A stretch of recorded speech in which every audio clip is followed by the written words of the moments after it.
કોઈની મૂછો ચંદ્રાકારની તો કોઈએ મૂછો વડે ધનુષ બાણ જેવી મૂછો બનાવ્યા.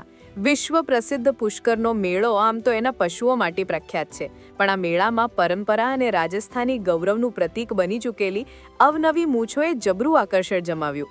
મેળામાં મૂછ પ્રતિયોગિતાનું આયોજન કરાયું હતું, જેમાં 33 સ્પર્ધકોએ ભાગ લઈ પોતાની અનોખી લાંબી અને સજાવેલી મૂછોનું પ્રદર્શન કર્યું. કોઈની મૂછો તાવમાં ઉપર ઉઠેલી હતી તો કોઈની મૂછોની લંબાઈએ દર્શકો અને જજેસને આશ્ચર્યમાં મૂકી દીધા. यहाँ का नज़ारा कुछ अलग ही था और बहुत सारा ढेर सारा प्यार मिला हिंदुस्तानियों से और बाहर के विदेशी सैलानी आए उनसे बड़ा प्यार मिला. लग रहा है कि पता नहीं कहाँ पे आ गए. मुच्छा और बियर्ड है, इसको हम ना हिंदुस्तान से ले जाके विदेशों तक फैलाना चाहते हैं. हमारी संस्कृति आगे बढ़ रही है, बड़ा अच्छा लग रहा है और बड़ा प्यार मिल रहा है. राजस्थान के संस्कृति को रिप्रेजेंटेटिव करता है.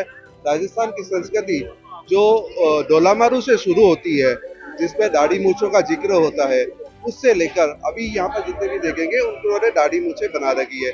यहाँ पर राजस्थान से ही नहीं, राजस्थान के हर कोने से आए हुए हैं. उसके अलावा दिल्ली से हरियाणा से और अन्य राज्यों से भी इस फेयर में आते हैं और अपनी भारतीय संस्कृति को प्रदर्शित करते हैं.